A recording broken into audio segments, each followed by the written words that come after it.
朋友们好，这里是大师局，我是唐月。他72岁，他78岁。6年前，川普高他半个头，6年后，两人并肩，居然一样高了。这不是外交，这是魔术。川习会还没谈完，网络已经炸了，全世界都在问：习近平是长高了，还是换人了？有人开玩笑，孩子嘛，还会长高的。有人怀疑，这姿势、这耳朵、这站法都不对劲儿。更有人直言，那不是习近平，是替身。而就在同一天，《人民日报》发生了惊人的乌龙，习近平3个字被打成了习近乎。3分钟火速删文，但截图早就是传遍了全球。有人笑着说，笔误成了预言，真身只剩近乎。一场外交会谈变成了一场真假领袖的悬疑剧。镜头之下是视觉错觉还是政权假象呢？这场川习会或许揭开了中南海最不想被人看到的一幕。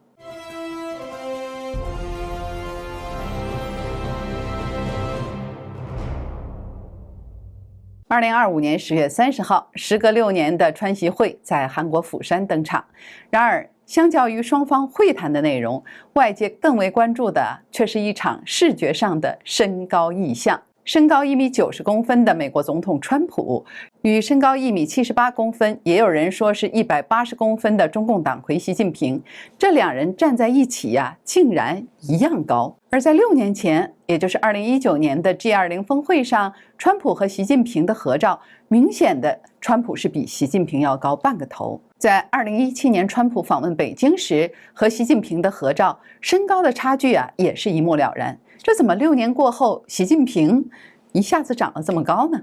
这一画面瞬间在海内外网络上掀起了热议。有网友就讽刺说，习近平上次阅兵的时候说了，相比于150岁的寿命，70多岁还是孩子，所以孩子嘛，总是会长高的。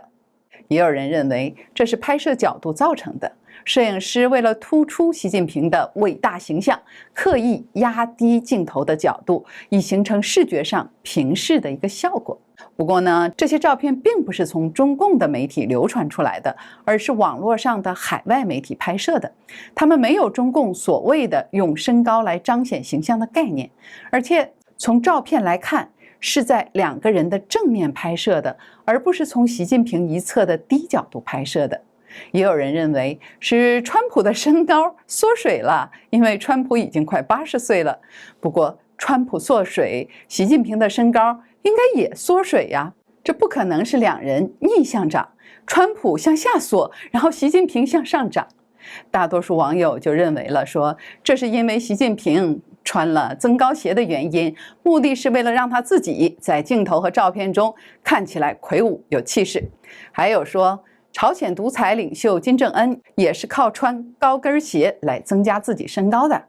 众所周知，靠穿高跟鞋来弥补12公分的身高差，这可不是一件容易的事情。目前市场上常见的女性高跟鞋要增高个12厘米，除了细细的鞋后跟外，还要把前脚底也要垫高3厘米以上，否则的话要将脚立起来，这样就没办法走路了。不过即使这样，对一位需要经常穿高跟鞋的职业女性来说，例如演艺界的人士都是一件非常困难的事情，何况那些不常穿高跟鞋的男性，尤其是对于已经72岁的习近平，靠鞋子来增高12公分，这是一件不可想象的事情。因此也有一部分观点就认为了，说这是习近平的替身。他们的理由呢也很充分，习近平在和川普握手时一句话也没说，只是莫纳的傻笑。其实早在2024年7月，原中共中央党校教授蔡霞和前内蒙政府法律工作室执行主任杜文就曾经在 X 平台上发文质疑，说出现在中共3中全会上的习近平及以前往越南大使馆吊唁越南前书记阮富仲的都是习近平的替身，而不是习近平本人。他们的证据呢是习近平的耳朵和以往不同，包括耳垂的轮廓和形状，以及习近平的站姿。蔡霞说，这2年习近平的站姿发生了很大变化，他是2腿8字形分开，腿间距明显超过身宽，这就像一个圆规，两只斜撇来支撑身体。而习近平吊唁阮富仲的照片中呢，习的两腿是立定靠拢，几乎是立正站姿。蔡霞就认为这些照片要么是造假，要么是使用了习以前去越南使馆的图片。习近平上台后的12年里面，越南党魁离世至少有3个了。包括2018年去世的杜海，2019年去世的黎德英，还有2020年去世的李可飘。这3人去世，习近平都有可能去越南使馆吊唁。接下来是一段工商信息，有一位朋友说他在旅途当中睡不着，凌晨2、3点昏昏入睡，但他吃了红海参之后呢，当天晚上头一沾上枕头就睡着了。还有一位说出门在外认床睡不好，但吃了一条红海参凝胶，那天晚上睡得很沉。这个产品是用当地海女亲自下海采到的珍稀红海参做成的，配方是90%的深海野生红海参，再加上10%的韩国红参，再加上纯天然蓝莓原液，透过专利发酵做成果冻口感的口服凝胶，清爽不腥，还带有果香。红海参本身就含有18种氨基酸、天然胶原，还有活性钙，不仅能促进细胞修复、延缓老化，还能补钙造血、改善气色，对气血虚弱、高血压、肝功能差或免疫力低下的人都很有帮助，非常适合长辈、成长期的孩子，还有加班族。而且一盒有30支，带着走超方便，早上空腹或者是运动后随手拆开就能吃，冰过之后吃起来口感更特别。建议大家趁我们现在还有货，赶快下单，不然真的缺货就要等很久。我朋友怕断货，干脆一次就囤10盒。欢迎您点击描述栏的购买链接，再输入优惠码大师局的拼音，就可以享受85折优惠。中国大陆2盒起卖，4盒包邮，购满70美元，美国本土包邮，满260加币，加拿大包邮。好，我们回到正题。此外，杜文也公开表示，他根据消息来源与视觉判断，认为2024年下半年多次公开活动中，至少出现了2名习近平的替身，而且是2人交替出场。另外一个被质疑的场景是今年莫斯科红场的80周年阅兵仪式，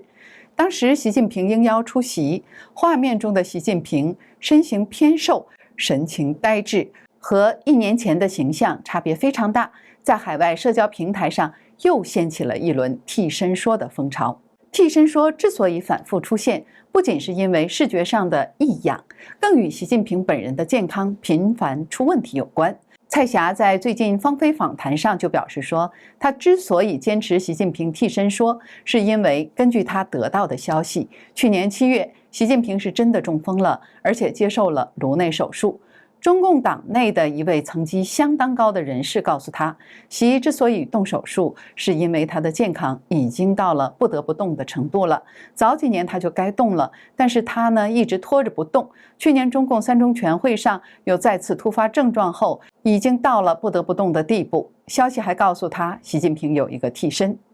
蔡霞还举出了一个媒体公开的事件来证实关于替身的说法。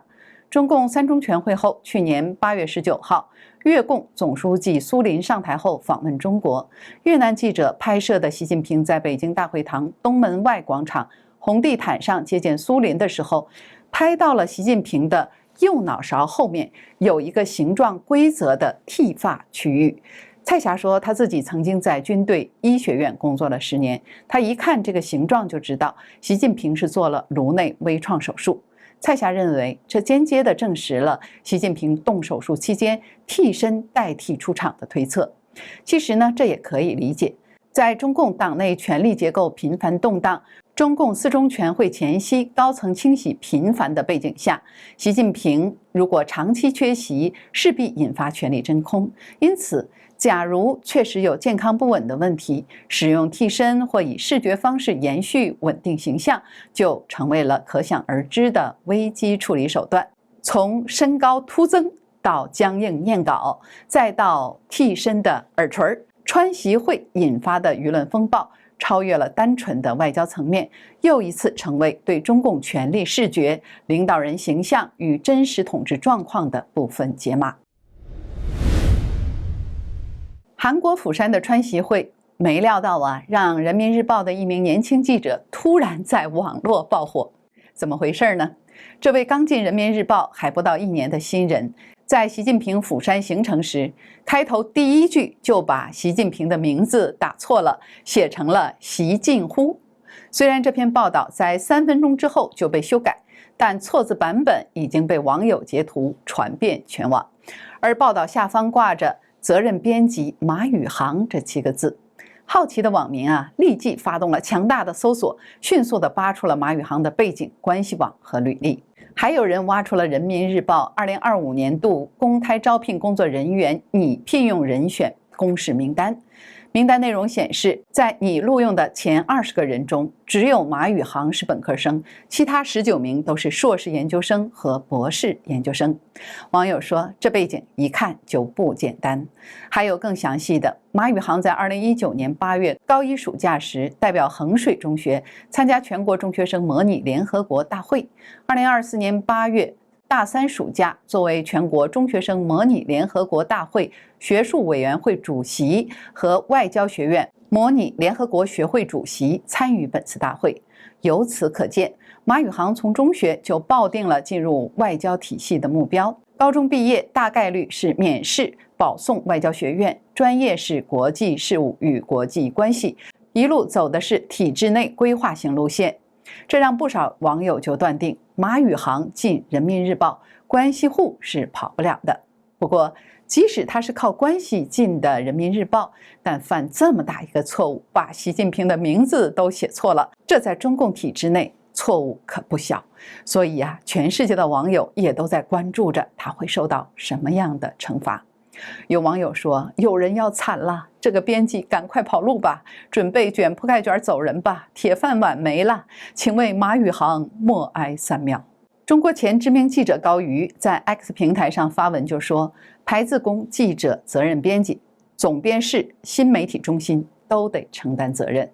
不过呢，也有人赞许地说，这位编辑啊是说出了真心话。小马的意思是，习维尼的替身去了，真身没去，所以是近乎。这次是唯一对的一次，说明习近平就是大忽悠。近乎这个词也成了热门梗，近乎就是快乐的意思。还有人发帖说，这张图片现在在微信已经发不出去了，看来微信紧急避险还挺快的。也有人说，这反而说明了连人民日报这种党媒中心也开始松动了，连这样的低级错误也都能发出去，说明审核环节出现了裂缝。这起事故也让人联想到了最近央视的一起爆料风波。10月中旬，一位自称央视中层的员工向海外媒体投稿说，央视内部对习近平是普遍不满，几乎没人看得起他，辱包文化早已蔓延。这里是大时局，感谢您的陪伴与思考，欢迎您订阅、分享并打开小铃铛，让我们一起在动荡中坚守真相，在黑暗中点燃希望。